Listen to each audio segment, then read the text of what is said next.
Hola, gente. Hoy les traemos una noticia que sorprendió al mundo y dejó a millones de fieles en oración.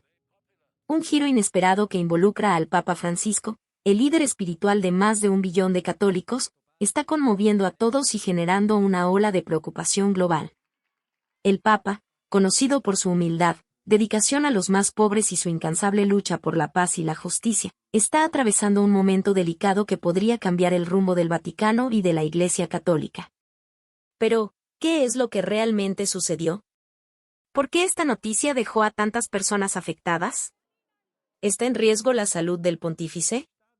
¿O hay algo aún más serio ocurriendo tras bambalinas en el Vaticano?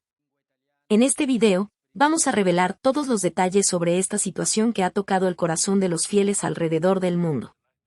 Quédate con nosotros hasta el final, porque cada información es importante para entender la magnitud de esta triste noticia y lo que puede significar para el futuro de la Iglesia. Y si te preocupa el Papa Francisco y valoras todo lo que él representa, deja un like para apoyar el canal y ayudar a que este mensaje llegue a más personas. No olvides suscribirte y activar la campanita para recibir actualizaciones en tiempo real sobre esta y otras noticias importantes. El estado de salud del Papa Francisco, que se encuentra internado en el Hospital Gemelli de Roma desde el 14 de febrero, luchando contra una neumonía bilateral, es descrito como crítico. Sin embargo, el comunicado oficial divulgado por la Santa Sede intenta equilibrar la información sobre la gravedad del cuadro con algunos signos de estabilidad. Según el parte médico, el Papa no ha presentado nuevas crisis respiratorias, lo que puede interpretarse como un signo positivo dentro del contexto crítico. No obstante, el mismo comunicado revela la aparición de una complicación adicional. Los análisis de sangre indicaron insuficiencia renal inicial leve. Esta información es particularmente relevante, ya que muestra que las complicaciones del cuadro infeccioso ya han comenzado a afectar otros sistemas además del respiratorio, lo que frecuentemente ocurre en casos graves de infección. A pesar de ello, el texto destaca que esta condición renal actualmente está bajo control, sugiriendo que el equipo médico está manejando esta nueva complicación. El informe médico también menciona la administración de 2 unidades de concentrado de glóbulos rojos, procedimiento que resultó en el aumento del valor de hemoglobina. Esta transfusión sugiere que el Papa estaba enfrentando algún grado de anemia, posiblemente relacionada con el cuadro infeccioso prolongado o el efecto de la inflamación sistémica sobre la producción de células sanguíneas. El aumento de hemoglobina es fundamental para mejorar la oxigenación de los tejidos, especialmente importante en un paciente con compromiso respiratorio. En cuanto a la trombocitopenia, bajo nivel de plaquetas, previamente detectada, el comunicado afirma que ésta se mantuvo estable. Esta estabilidad, aunque no represente una mejora, indica que no ha habido empeoramiento en este aspecto específico del cuadro hematológico, lo cual puede considerarse un elemento positivo dentro del contexto general de gravedad. El Papa continúa necesitando terapia de oxígeno de alto flujo a través de cánulas nasales, tratamiento implementado después de una crisis respiratoria ocurrida el sábado. La necesidad continua de soporte de oxígeno de alto flujo es un indicador de la severidad del compromiso pulmonar, mostrando que los pulmones del pontífice aún no logran realizar adecuadamente el intercambio gaseoso sin asistencia. Un aspecto importante señalado en el comunicado es que, a pesar de la gravedad del cuadro físico, el Papa continúa alerta y bien orientado. Este dato neurológico es relevante, ya que indica que, hasta el momento, no hay un compromiso significativo de la función cerebral, lo que podría ocurrir en casos de hipoxia severa o complicaciones infecciosas como la sepsis. La preservación del estado de conciencia permitió incluso que Francisco participara en una misa en la mañana del domingo, en su apartamento en el 10º piso del hospital, junto a las personas que lo acompañan durante esta hospitalización. El pronóstico, según expresa el comunicado, permanece reservado. Esta clasificación médica indica cautela del equipo asistente, explicada por la complejidad del cuadro clínico y la espera necesaria para que las terapias farmacológicas den alguna respuesta. En otras palabras, los médicos reconocen que el tratamiento implementado aún no ha producido los resultados esperados, y que muchos factores aún pueden influir en la evolución del caso, tanto positiva como negativamente. El texto enriquece la comprensión del caso al traer el análisis del Dr. Alejandro Videla, neumonólogo y expresidente de la Asociación Argentina de Medicina Respiratoria. El especialista contextualiza el cuadro actual con las condiciones respiratorias preexistentes del Papa, asma y bronquiectasias, ambas clasificadas como enfermedades respiratorias obstructivas. Esta información es crucial para entender la gravedad aumentada de la neumonía en el caso específico del pontífice. Según explicó el Dr. Videla, cuando una persona que ya sufre de condiciones obstructivas crónicas como asma y bronquiectasias contrae una infección respiratoria como la neumonía, se desencadena una cascada de complicaciones. La infección provoca una inflamación adicional en las vías respiratorias ya comprometidas, intensificando la obstrucción bronquial, aumentando la producción de moco y resultando en un empeoramiento significativo de la función respiratoria. Este mecanismo explica por qué la neumonía, que ya es una condición seria por sí sola, se vuelve potencialmente mucho más grave en pacientes con enfermedades respiratorias preexistentes como el Papa. Un síntoma particularmente alarmante mencionado en el comunicado del Vaticano es la incapacidad para hablar presentada por el Papa en algún momento de su internación. El Dr. Videla enfatiza que este síntoma es considerado uno de los indicadores de gravedad en cuadros respiratorios como el del pontífice. La dificultad o imposibilidad de hablar normalmente ocurre cuando el esfuerzo respiratorio es tan intenso que el paciente no puede coordinar la respiración con la fonación, priorizando el uso de la musculatura respiratoria exclusivamente para la ventilación, lo que sugiere un compromiso respiratorio severo.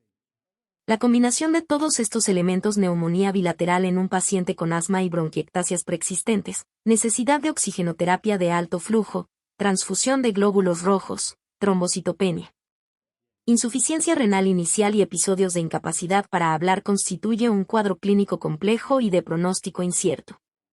La edad avanzada del Papa, 87 años, es otro factor que, aunque no se menciona explícitamente en el texto, ciertamente contribuye al aumento del riesgo y a la complejidad del tratamiento. El Papa está hospitalizado desde el 14 de febrero, lo que significa que lleva ya una larga hospitalización. Esta duración extensa de la hospitalización es consistente con la gravedad del cuadro descrito y sugiere que la recuperación ha sido más lenta de lo ideal, posiblemente debido a la combinación de factores de riesgo preexistentes. El comunicado médico, como es común en documentos oficiales sobre personalidades de alta relevancia, parece equilibrar la transparencia necesaria sobre la gravedad del cuadro con un lenguaje que evita el alarmismo excesivo. La mención de la participación del Papa en la misa matutina y el hecho de que él se mantiene alerta son elementos que buscan transmitir algo de esperanza, en medio de un conjunto de informaciones clínicamente preocupantes. La expresión pronóstico reservado utilizada por el equipo médico indica que, aunque se están utilizando todos los recursos terapéuticos disponibles, aún no es posible predecir con seguridad la evolución del cuadro. Esta clasificación es típicamente utilizada cuando el equipo médico reconoce la gravedad de la situación, pero aún identifica posibilidades de recuperación, aunque también considera el riesgo de empeoramiento. La bronquiectasia es un problema de salud bastante grave que afecta los tubos de aire, bronquios, por donde respiramos. Esta enfermedad hace que partes de estos tubos se agranden permanentemente, como un globo que se estira y no vuelve a su tamaño normal. Este agrandamiento ocurre porque la pared de los tubos respiratorios ha sido dañada de alguna manera. La principal causa de este daño en los tubos de aire son las infecciones respiratorias. Estas infecciones pueden ser muy fuertes de una sola vez o pueden ocurrir varias veces, una detrás de otra. Las personas que ya tienen problemas en los pulmones o que tienen un sistema inmunológico más débil tienen más probabilidades de desarrollar estas infecciones, que pueden llevar a la bronquiectasia. Cuando una persona tiene bronquiectasia, comienza a toser mucho. Esta tos no se va fácilmente, es lo que llamamos tos crónica. Junto con la tos, la persona generalmente produce mucho moco. Algunos casos son más graves y la persona puede toser sangre, sentir dolor en el pecho y tener neumonía varias veces. Para saber si una persona tiene bronquiectasia, los médicos realizan radiografías, tomografía computarizada de tórax y pruebas de respiración. Estos exámenes ayudan a ver cuánto se han agrandado los tubos de aire y cuánto ha avanzado la enfermedad. El tratamiento generalmente incluye medicamentos inhalados, antibióticos para combatir las infecciones y otros tratamientos para ayudar a eliminar el moco que queda atrapado en los pulmones. El texto explica con más detalle cómo puede aparecer la bronquiectasia. Ocurre de dos formas principales: o algo daña directamente la pared de los tubos de aire, o algo interfiere con las defensas naturales de estos tubos, causando un daño indirecto. Estas defensas incluyen una capa fina de moco y pequeños pelitos llamados cilios, que están en las células que recubren por dentro los tubos de aire. Estos cilios se mueven como si estuvieran barriendo, llevando el moco, que captura suciedad y bacterias, hasta la garganta. Luego, la persona tose o traga este moco, eliminando las cosas malas que estaban atrapadas en él. Cuando esta defensa no funciona bien, la pared de los tubos de aire se daña e inflama por mucho tiempo. Con la inflamación, la pared pierde elasticidad, se vuelve menos flexible, lo que hace que los tubos se agranden más y desarrollen pequeñas bolsas que parecen globos. Además, la inflamación hace que el cuerpo produzca más moco. Como los pelitos, cilios, que deberían empujar este moco hacia afuera están dañados, el moco se acumula en los tubos agrandados. Este moco estancado se convierte en un lugar perfecto para que las bacterias se multipliquen. Las bacterias, a su vez, causan más daño a la pared de los tubos, creando un ciclo sin fin de infección y destrucción, un verdadero círculo vicioso. Existen varias condiciones que pueden aumentar el riesgo de que una persona tenga infecciones respiratorias graves o repetidas, que son la principal causa de la bronquiectasia, fibrosis quística. Una enfermedad hereditaria que afecta principalmente los pulmones, otras enfermedades hereditarias, como la discinesia ciliar primaria, en la que los pelitos, cilios, no funcionan correctamente para limpiar las vías respiratorias, problemas en el sistema de defensa del cuerpo, inmunodeficiencias. Ciertas enfermedades en las que el sistema inmunológico ataca el propio cuerpo, enfermedades autoinmunes, como la artritis reumatoide, colitis ulcerativa o el síndrome de Sjögren, problemas mecánicos, como cuando algo bloquea los tubos de aire, por ejemplo, un objeto que la persona respiró sin querer, ganglios inflamados por mucho tiempo, cambios después de una cirugía en los pulmones o un tumor. Y respirar sustancias tóxicas que dañan los tubos de aire, como vapores, humos, incluido el humo del cigarro, gases nocivos y polvos tóxicos, como el polvo de sílice y carbón. La bronquiectasia es, por lo tanto, una enfermedad grave que afecta la respiración al causar un daño permanente en los tubos de aire. Puede ser el resultado de varias condiciones diferentes y generalmente se manifiesta como una tos persistente con mucho moco. El diagnóstico se hace mediante exámenes de imágenes y el tratamiento se enfoca en controlar los síntomas y prevenir más daños, aunque el agrandamiento de los tubos de aire es irreversible una vez que ocurre. La prevención y el tratamiento rápido de infecciones respiratorias son muy importantes, especialmente para personas que ya tienen condiciones que las hacen más vulnerables a este tipo de problema. También es importante evitar humos y sustancias tóxicas que puedan dañar aún más el sistema respiratorio. Este conocimiento sobre la bronquiectasia ayuda a entender por qué algunas personas, como el Papa Francisco mencionado en textos anteriores, pueden tener cuadros respiratorios más complicados cuando contraen una infección como la neumonía. La bronquiectasia hace que los pulmones sean más vulnerables y menos capaces de lidiar con infecciones adicionales, creando un terreno propicio para complicaciones respiratorias. A diferencia de lo que muchos pueden imaginar, él no posee riquezas propias ni recibe pagos mensuales fijos.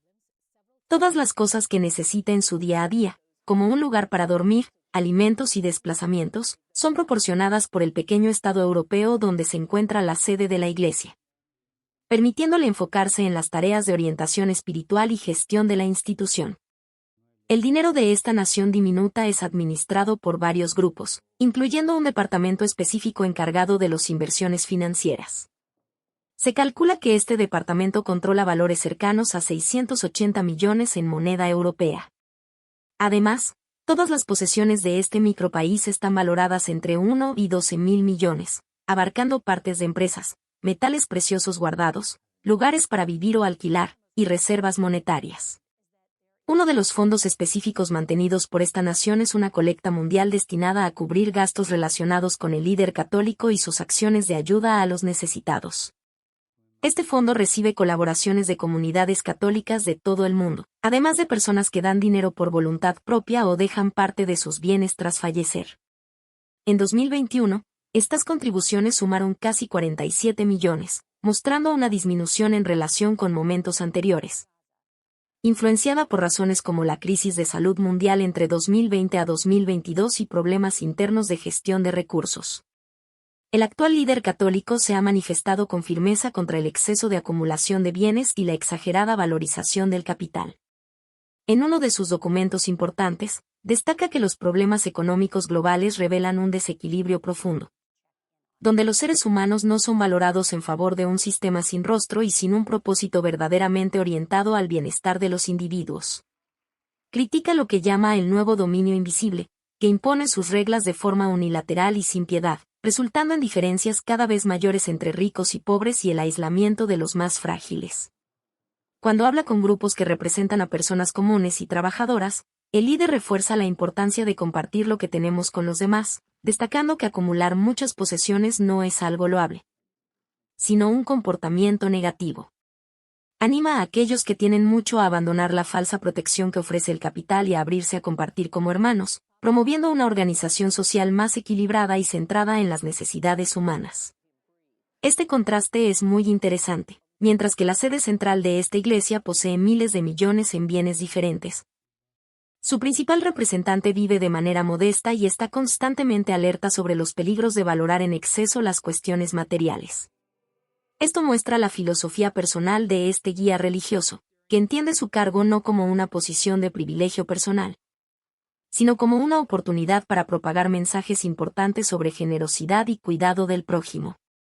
Cuando observamos el funcionamiento interno de esta gran institución religiosa, vemos una estructura compleja que administra grandes sumas. El departamento mencionado que se encarga de las inversiones forma parte de un sistema mayor que incluye varias oficinas y consejos, cada uno con responsabilidades específicas sobre diferentes aspectos de los recursos de la iglesia.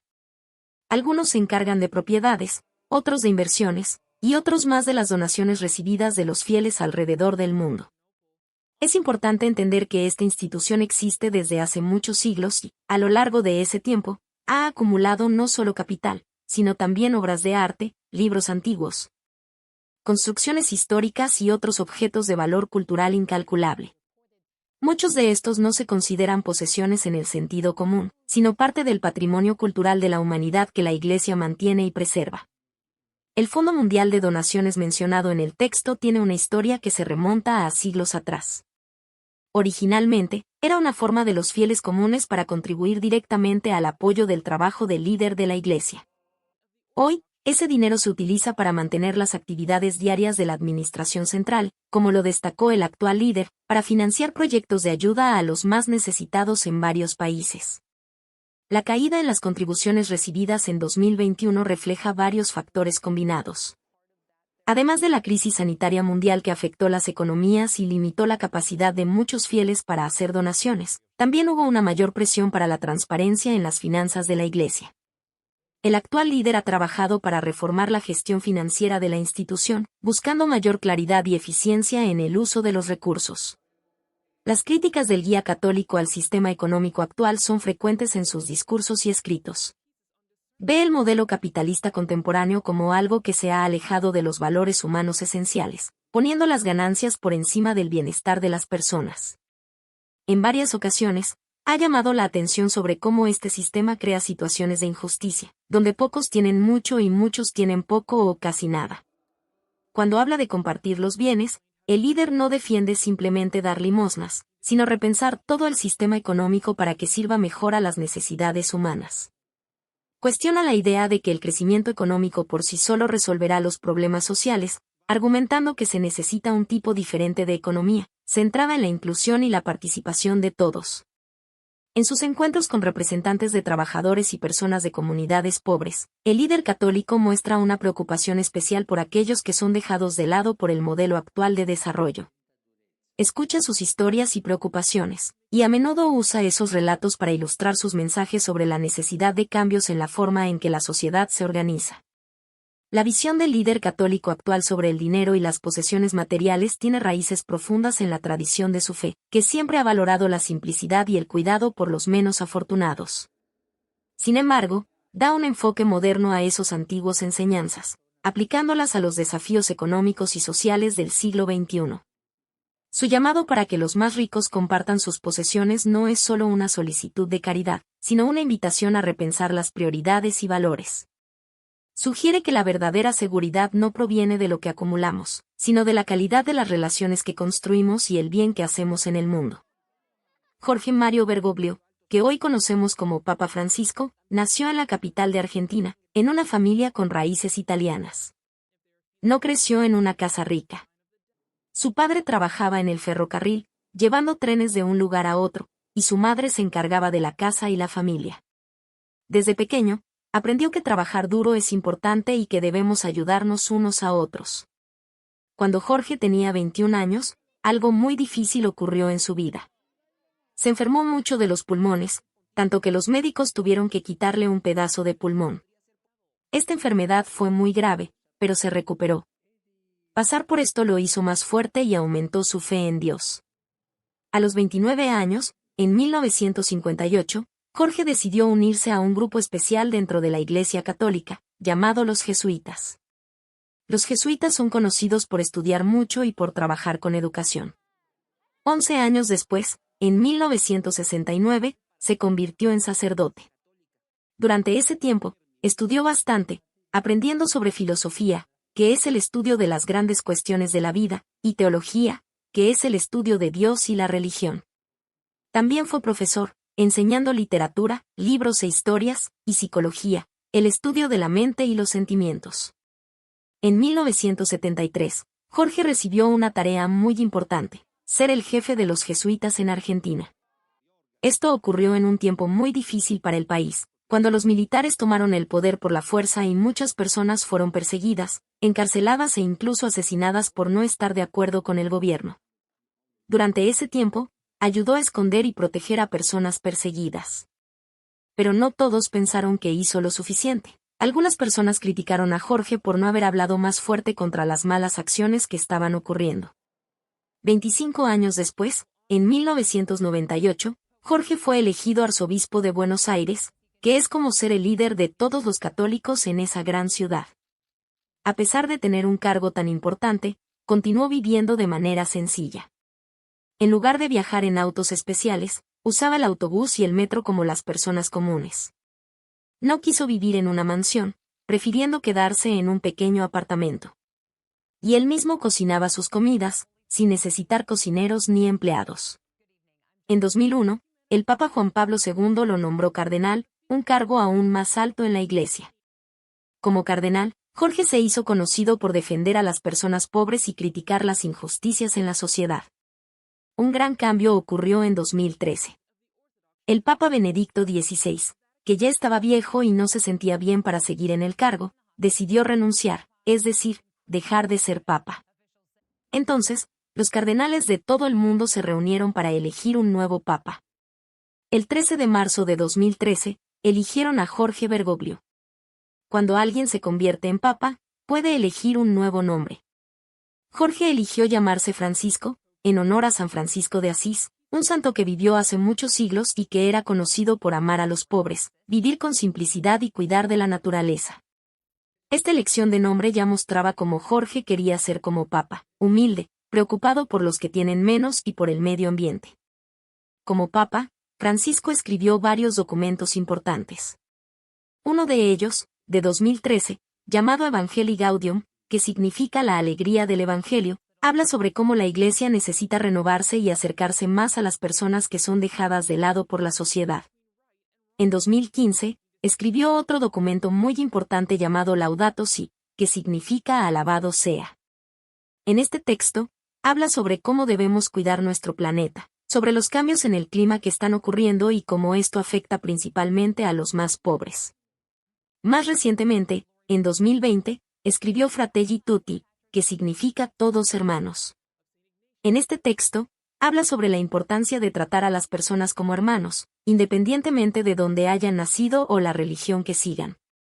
Dice que necesitamos más conversaciones y entendimiento entre personas diferentes, y más ayuda entre los países. Como líder de la Iglesia Católica, el Papa Francisco trabajó para hacer cambios en el Vaticano, que es el lugar desde donde gobierna la Iglesia. Quiere que todo sea más claro, que las personas sepan cómo se usa el dinero.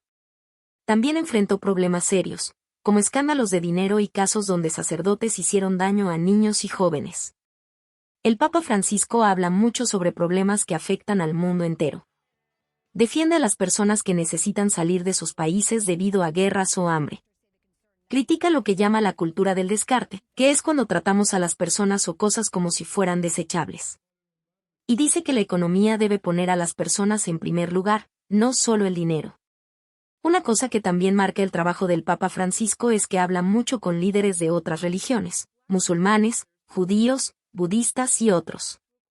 Cree que, aunque tengan creencias diferentes, todas las religiones pueden trabajar juntas por la paz. Muchas personas en el mundo, incluso aquellas que no son católicas, admiran al Papa Francisco por la manera sencilla en que vive, por la compasión que muestra por los demás y por el coraje de hablar sobre los problemas difíciles que afectan al planeta. En todo lo que hace y dice, siempre recuerda a las personas la importancia de ser bondadosos unos con otros, de ayudar a quienes lo necesitan y de trabajar juntos para hacer un mundo más justo para todos.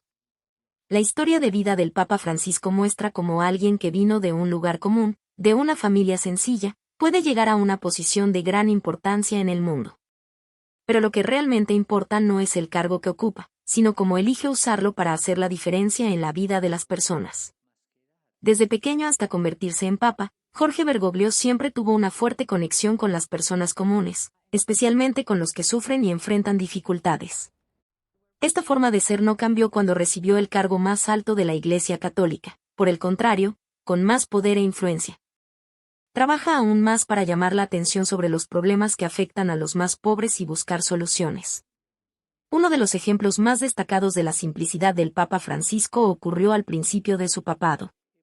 En lugar de vivir en el gran y lujoso Palacio Apostólico, donde tradicionalmente viven los papas, eligió quedarse en un pequeño apartamento en la Casa Santa Marta, que es como un hotel sencillo dentro del Vaticano. Esta elección sorprendió a mucha gente, pero mostró que realmente cree en lo que dice sobre vivir con simplicidad. Otro aspecto interesante de la vida del Papa Francisco es su conexión con la ciencia. Aunque es un líder religioso, estudió química antes de entrar al seminario. Esto ayuda a explicar por qué habla tanto sobre problemas como el cambio climático y por qué cree que la fe y la ciencia no son enemigas, sino que pueden trabajar juntas. Al mirar toda la vida y el trabajo del Papa Francisco, podemos ver cómo los valores aprendidos en su infancia en una familia sencilla, su formación como jesuita, sus experiencias en Argentina durante tiempos difíciles, y su visión de un mundo más justo y fraterno se combinan para formar el líder que es hoy. Un líder que, aunque ocupa una posición de gran poder y prestigio, nunca olvida de dónde viene y hacia quién debe dirigir su atención y cuidado. El estilo de vida del Papa Francisco es un reflejo claro de los valores que predica: humildad, simplicidad y cercanía con los más necesitados. Desde que asumió el pontificado en 2013, se ha destacado por romper con algunas tradiciones lujosas asociadas al papado, buscando una vida más austera y accesible. Sus elecciones diarias, desde donde vive hasta la manera en que se viste y se desplaza, muestran un compromiso genuino con la idea de una iglesia orientada hacia los pobres y hacia aquellos que más lo necesitan. Una de las primeras decisiones que llamó la atención fue su elección de residencia. A diferencia de sus antecesores, que vivían en los lujosos aposentos del Palacio Apostólico, optó por vivir en la Casa Santa Marta, un lugar destinado a hospedar clérigos y empleados del Vaticano. En lugar de aislarse en una gran vivienda privada, prefirió un pequeño apartamento, donde comparte comidas e interacciones diarias con otras personas. Esta decisión simboliza su visión de un liderazgo más accesible y menos jerárquico dentro de la Iglesia. Además, Francisco rechazó varios símbolos tradicionales de poder que, por siglos, marcaron la posición del Papa. Usa zapatos simples de cuero negro, en lugar de los tradicionales zapatos rojos lujosos que otros pontífices solían usar. Su cruz pectoral está hecha de hierro, y no de oro, como era común entre los papas anteriores. Sus vestimentas litúrgicas son más sencillas y menos ornamentadas, sin los brocados y detalles exuberantes que solían ser una marca del cargo. Otro aspecto que llama la atención en su rutina es su alimentación. Francisco es conocido por preferir comidas simples y saludables, como frutas, vegetales y platos ligeros. Tiene una preferencia por el té mate, una bebida tradicional de Argentina, que suele tomar a diario.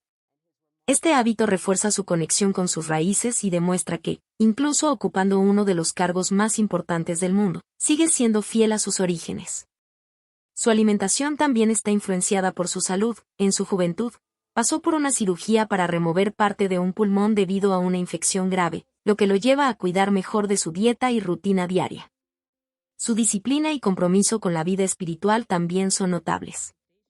Se despierta muy temprano, alrededor de las 4:30 de la mañana, para rezar y meditar antes de comenzar sus compromisos oficiales. A pesar de la intensa agenda de audiencias, encuentros y celebraciones, siempre encuentra tiempo para momentos de oración y lectura, demostrando la importancia de la espiritualidad y el estudio en su vida. Cuando se trata de transporte, Francisco también prefiere la simplicidad. Antes de ser papa, utilizaba el transporte público en Buenos Aires y era frecuentemente visto viajando en metro o autobús. Incluso en el Vaticano, rechazó el tradicional papamóvil lujoso y eligió un coche modesto, un Ford Focus, para desplazarse. Durante sus viajes oficiales, evita vehículos llamativos y siempre prefiere modelos pequeños y discretos. Siempre que es posible, también opta por caminar, lo que le permite estar más cerca de la gente. Su visión de una iglesia humilde también se refleja en su postura frente al consumismo. Francisco critica abiertamente la cultura del exceso y el derroche, e incluso ha instado a sacerdotes y obispos a vivir con más moderación. Muchas veces, los regalos y bienes que recibe son donados a instituciones de caridad, beneficiando a quienes realmente lo necesitan. Para él, la Iglesia debe estar siempre al lado de los marginados y desfavorecidos, brindando apoyo material y espiritual. Aunque es la figura más importante de la Iglesia católica, no se ve a sí mismo como alguien por encima de los demás. Al contrario, se define frecuentemente como un pecador necesitado de la misericordia de Dios. Esta visión humilde se refleja incluso en la manera en que prefiere ser tratado. En lugar de los títulos tradicionales que conllevan un tono de superioridad, prefiere ser llamado simplemente Francisco. Uno de los gestos más simbólicos de su humildad y compromiso con el servicio es el rito del lavatorio de pies, realizado el Jueves Santo. A diferencia de la práctica tradicional de lavar los pies de sacerdotes y obispos, Francisco innovó al elegir lavar los pies de prisioneros, refugiados y mujeres, muchas veces pertenecientes a diferentes religiones.